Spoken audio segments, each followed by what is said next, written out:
It was very hard when all three of us was in one house. We all had to have our neutral corners. Thank God the house that I was in at the particular time was huge enough that we literally can get away from each other, you know. And we really, really needed that time. The one thing I loved about my dad, he was soft spoken. Actually, I don't think he's ever yelled at me more so than something or to get my attention. Very mild mannered person, and talk low. But he always had something to say in our life, in my life when we were spending time together. He really helped me to deal with my daddy issues. And I was dealing with them, and then I felt like he was just taking away where the things he had left me and things I have learned from him, and I really love him and miss him. And I love the fact that he was able to see his grandchildren, really spend time with them. And I just loved everything about him. I guess I can dedicate this particular blogging now that I'm speaking of to my father, Robert Lee Hayward. He's gone and certainly not forgotten.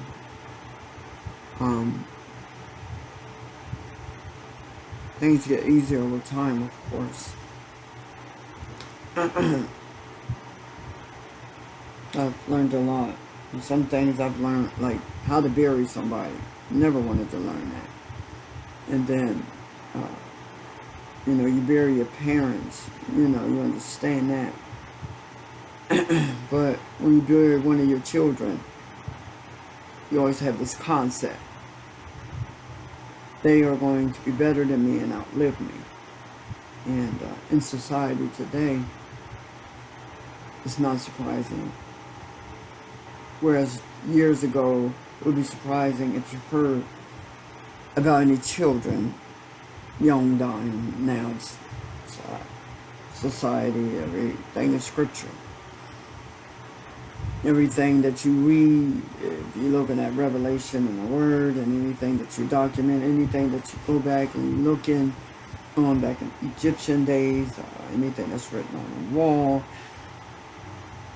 all these things do have a big play in our life, and we came from Egypt, Africa.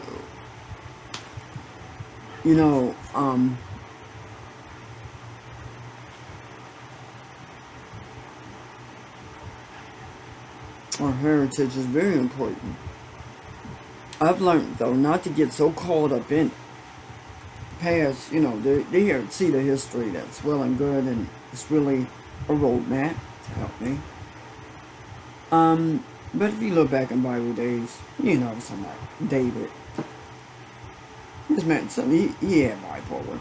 If there was I would diagnose David with bipolar. First of all, look at the things he done. But the thing is, he loved God. And that's me. I love God. And that's when I really began to love myself. That was the only time I could really love God the way I love Him now. How could you not love yourself?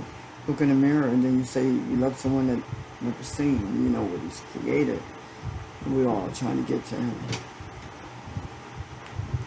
But we know that, there's always a higher place, something higher than ourselves to serve, and things we should do.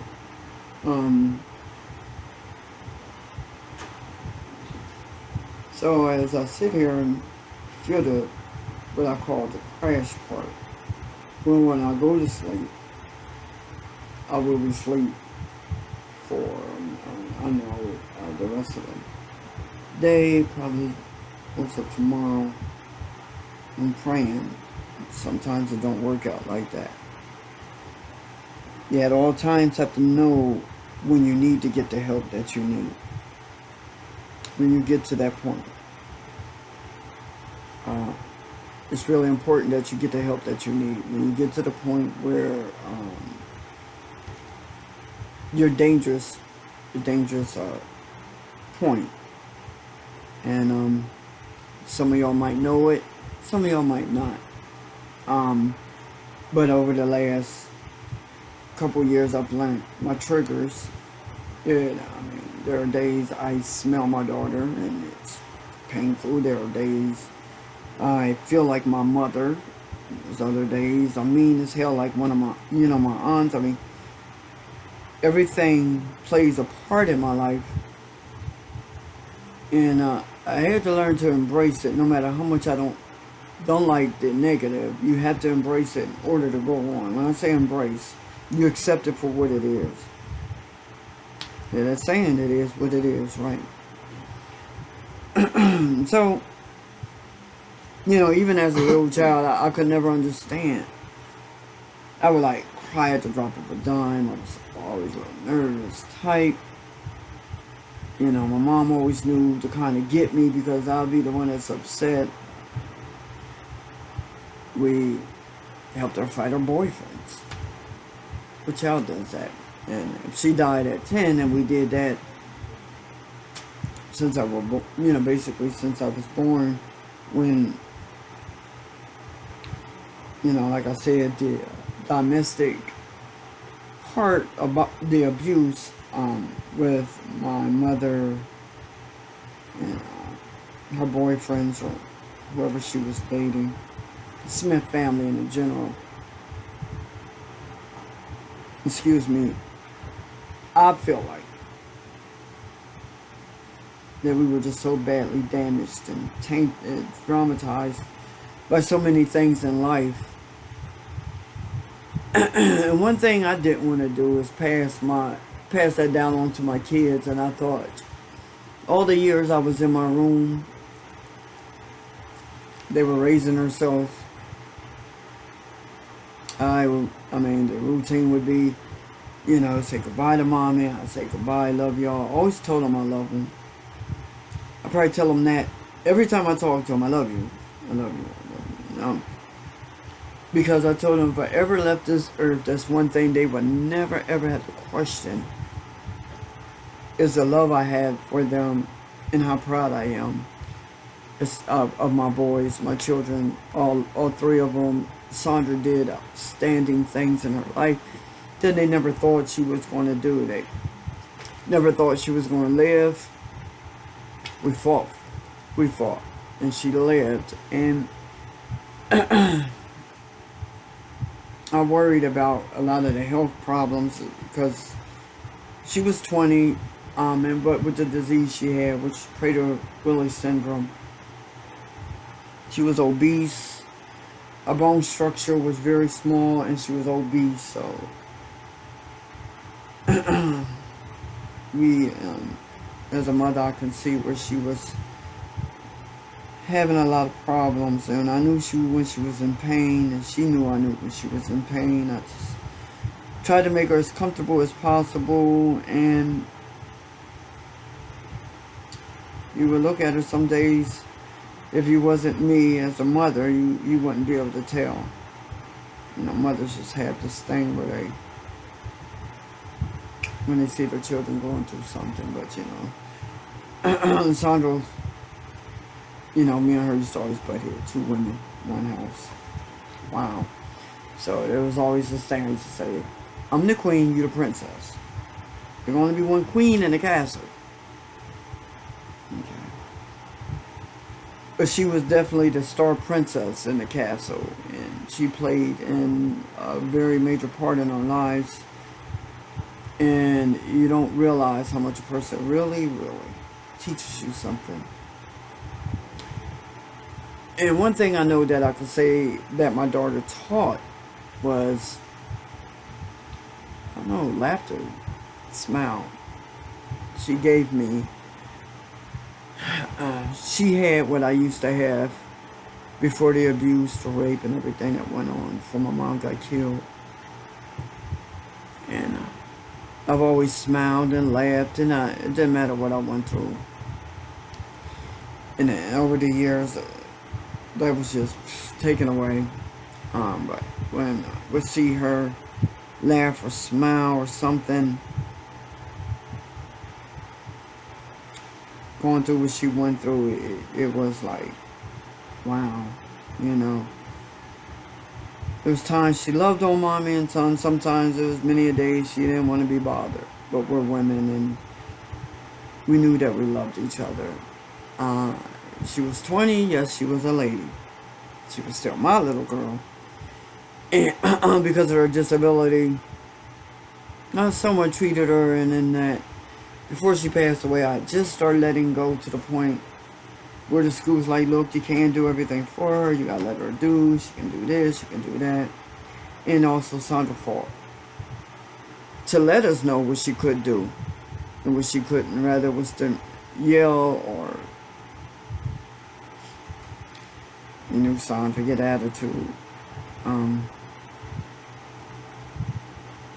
She had a speech impairment, but she always knew how to get her thought or what she was saying through to you. You knew what she was saying, and anybody that came across her after a couple of minutes could see by her suggestion of her body movements and what she was trying to say.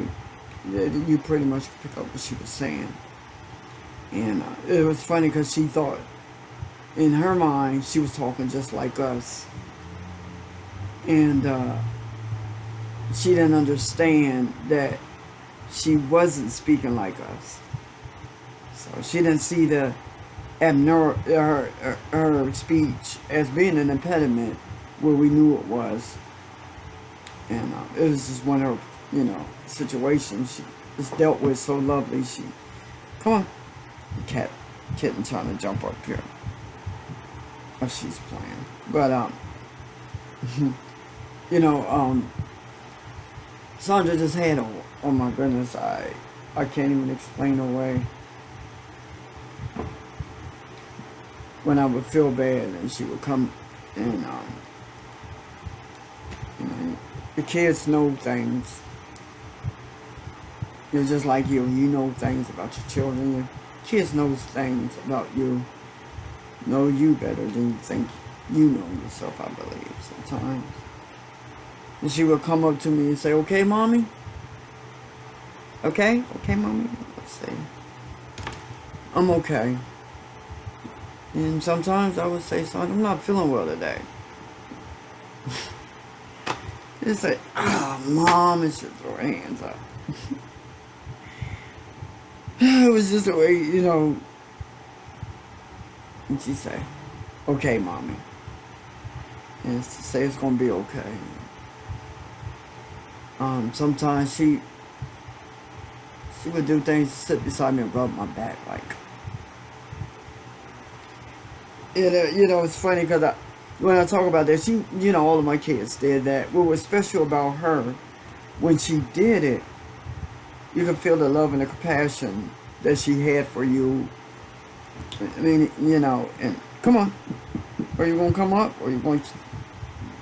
Anyway, but yes, such a love and compassionate way. And she kind of kept us straight in line because you couldn't help but to love her.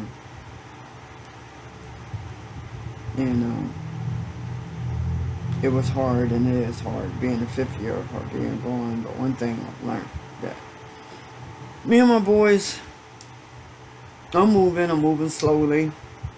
Actually kind of having my boys, my two sons pull me along. And it's time.